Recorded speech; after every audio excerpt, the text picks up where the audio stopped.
भारतीय संस्कार संस्कृति एवं युवा श्री दक्ष पीठाधीश्वर महंत श्री सिद्धगिरी जी महाराज। आज के माहौल में एक आदमी दूसरे आदमी पर प्रहार कर रहा है, एक धर्म दूसरे धर्म को छोटा मोटा कह रहा है। अरे सनातन संस्कृति तो यह कहती है कोई पूरब को पूजता है तो पूजने देना, कोई पश्चिम को पूजता है तो पूजने देना। तो तुम कहते तो यह हो वसुदेव कुटुंबकम, श्री कृष्ण का अवतार हुआ है प्रेम करो, प्रेम करो और प्रेम सच्चा प्रेम करो, जिस प्रेम में शरीर की कोई आवश्यकता नहीं, भावनाओं से प्रेम करो, इच्छाओं से प्रेम करो, मानव मानव से प्रेम करो। और प्रेम की परिभाषा अगर आज पूरे विश्व में लागू हो जाए तो जो ये विश्व जिस दौर से गुजर रहा है वो शांति हो जाएगी। कैसे?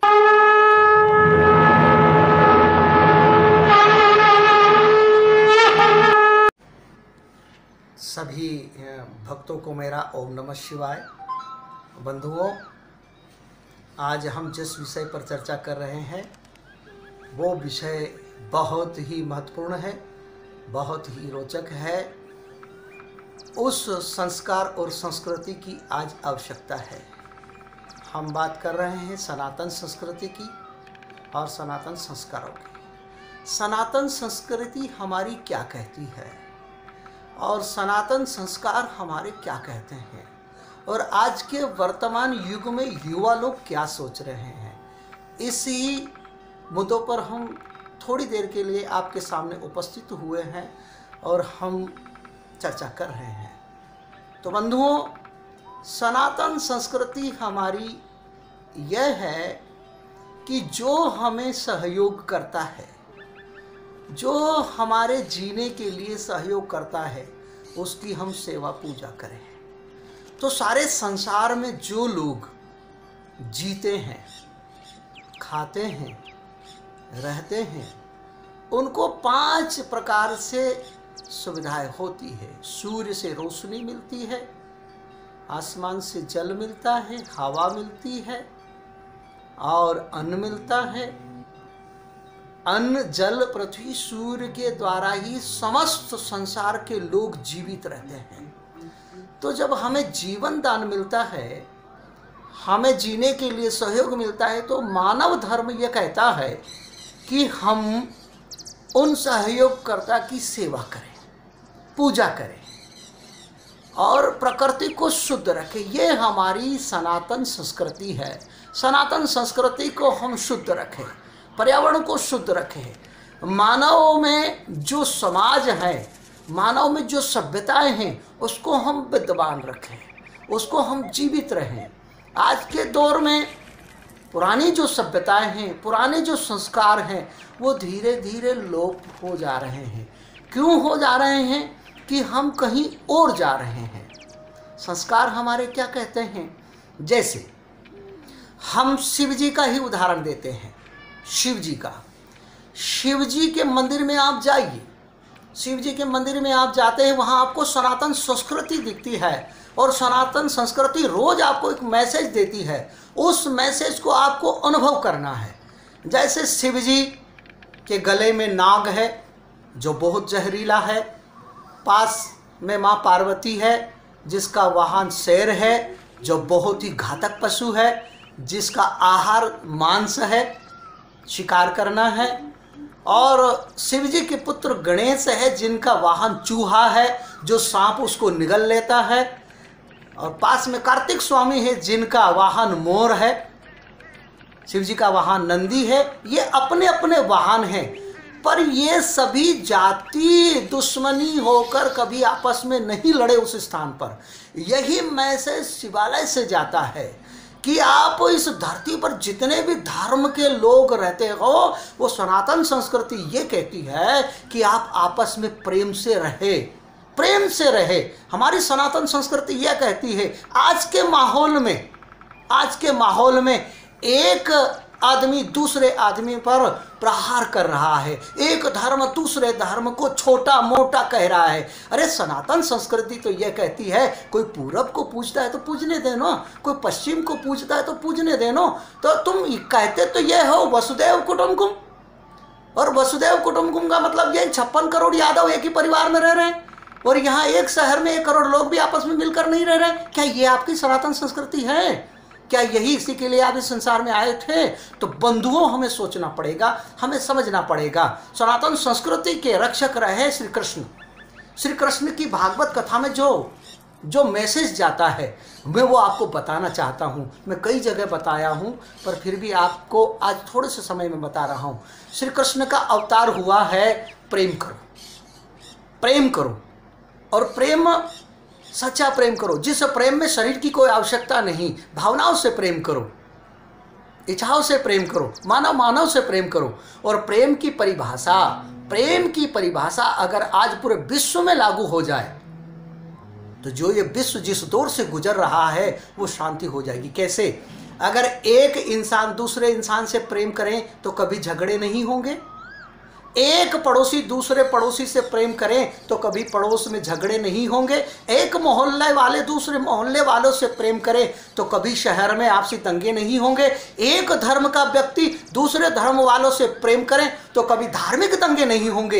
एक राष्ट्र दूसरे राष्ट्र से प्रेम करें तो कभी भी मानव त्रासदी के लिए आसमान से मिसाइलें दागना नहीं पड़ेगी जो आज दागी जा रही है। इसलिए कृष्ण का संदेश समझो, प्रेम करो, प्रेम करो, प्रेम करो, प्रेम करो। और जो लोग प्रेम करना प्रारंभ कर देंगे तो विवाद होगा ही नहीं, झगड़े होंगे ही नहीं। तो जो ये मिसाइलें आज आसमान से दागी जा रही है, समुद्र में नष्ट करना पड़ेगा।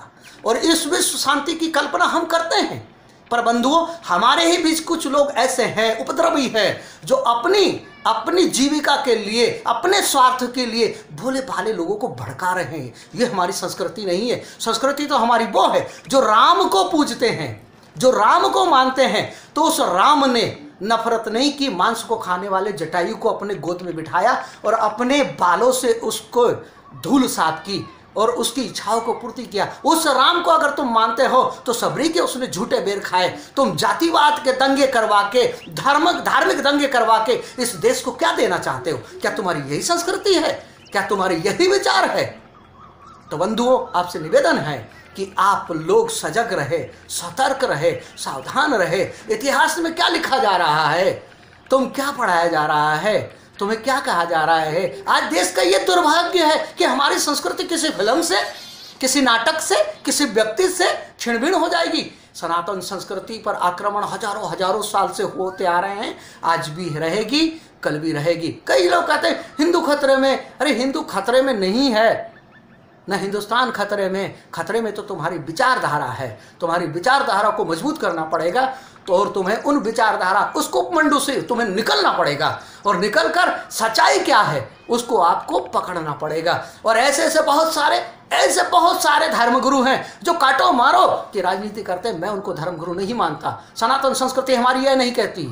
सनातन संस्कृति हमारी ये कहती है, आओ सब मिलकर गले मिलें और एक नए भारत का निर्माण करें, एक नए विश्व का निर्माण करें, जिसमें सब लोग आनंद से, प्रेम से, मगन से रहें। यही हमारी विचारधारा है और इसी विचारधारा पर आप लोगों को सबको चलना है। मेरा यही आप सबको शुभ संदेश।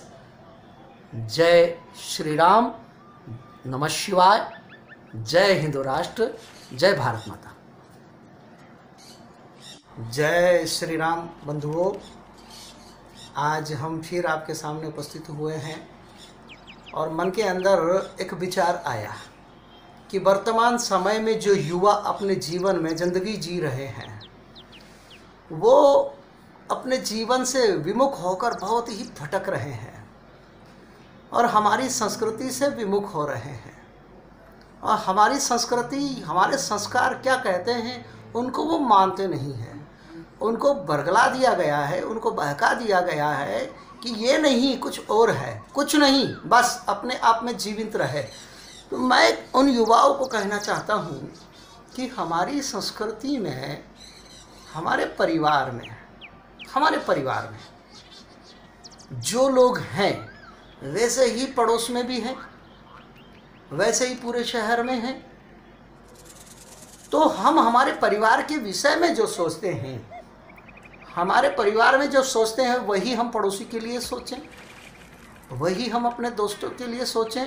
मतलब रिश्ते में दरारें आ रही है, व्यवहार में जो विषमता आ रही है, खान पान में युवा जो आगे जा रहा है वो हमें नहीं करना है।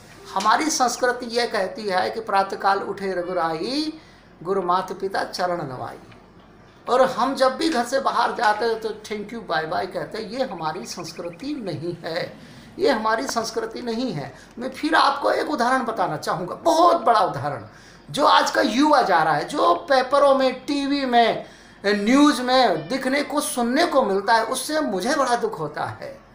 मैं आपको एक संदेश देना चाहता हूँ, एक धर्म ग्रंथ का। मैं सभी धर्म ग्रंथों का सम्मान करता हूँ, और जिस धर्म ग्रंथ में जो बातें लिखी होती है उसका अनुसरण करके उसका सारांश क्या ये मैं बता रहा हूँ। जैसे एक रामायण का प्रसंग आता है। रामायण में भगवान राम वनवास में थे, माँ जानकी पास में बैठी हुई है, भैया लक्ष्मण भी बैठे हुए हैं, और वहाँ जो है एक खूबसूरत स्त्री आ जाती है। इसको समझना आप बात को। खूबसूरत स्त्री आती है जिसका नाम है स्वरूपन खां। तुम्हारे समान कोई सुंदर पुरुष नहीं, मेरे समान कोई सुंदर नारी नहीं। और उस जमाने में इच्छा से किसी के साथ भी विवाह कर लिया जाता था, जो आज भी है, जो हमारा भारतीय संविधान कहता है लड़का लड़की बालिग है तो विवाह कर लें। तो शूर्पणखा खां ने कहा मैं बहुत खूबसूरत हूँ, मैं चाहती हूँ आपसे शादी कर लूँ। तो भगवान श्री राम ने जो कहा वही आज हर भारत का युवा समझ ले। भगवान श्री राम ने कहा मैंने तो व्रत रखा है, मैं तो अब जो है आपके इस वाक्य का पालन नहीं कर सकता। उसने कहा क्या व्रत रखा है? व्रत तो कई प्रकार के होते हैं, 1 दिन का होता है, 2 दिन का होता है, महीने का होता है, 1 साल का होता है। एक व्रत होता है जीवन पर्यंत चलता रहे, वो व्रत होता है। तो मैंने तो जीवन पर्यंत व्रत ले रखा है। उस स्त्री ने पूछा क्या व्रत ले रखा है? तो भगवान श्री राम ने कहा ए मेरे भारत के युवाओं, जो आप सनातन संस्कृति को मानते हो तो इस बात को समझ लो। भगवान श्री राम ने कहा मैंने ये व्रत ले रखा है, पत्नी को छोड़ अन्य सभी को मैं माता बहन समझता हूँ, और मैंने आजीवन एक ही विवाह करने का संकल्प लिया है। पत्नी को छोड़कर अन्य जितने भी हैं सबको माता बहन समझता हूँ। यही श्री राम की बात। हम राम का जय जयकार तो करते हैं, राम के झंडे तो उठाते हैं, राम के लिए हम सब कुछ तो करते हैं, पर राम जो कह गए वो नहीं मान रहे हैं। अगर पूरा भारत का युवा एक संकल्प ले ले कि मेरे परिवार में मेरी माँ है, मेरी बहन है, किसी भी धर्म का हो, सभी धर्मों में माँ बहनें होती है, तो अपने परिवार में जो माँ है, बहन है, वो सारे शहर में, सारे पड़ोस में है, तो फिर ये अपवाद नहीं होंगे। और टीवी चैनलों में, अखबारों में जो महिलाओं के साथ में दुर्दशा होती है, जो युवा पीढ़ी उस ओर भाग रही है, वो नहीं होगा। क्योंकि उस चीज़ को समझें, उस शास्त्र को समझें, उन बातों को समझें। हमारी संस्कृति ये नहीं कहती कि हम किसी के साथ अन्याय करें, अपराध करें। और अपराध को समाप्त करने का एक ही तरीका है कि हम संकल्पित रहें और संस्कृति से जुड़े रहें, संस्कार से जुड़े रहें। यही हमारी आप सबसे विनती है। जय जय श्री राम, नमः शिवाय, जय हिंदू राष्ट्र, जय भारत माता।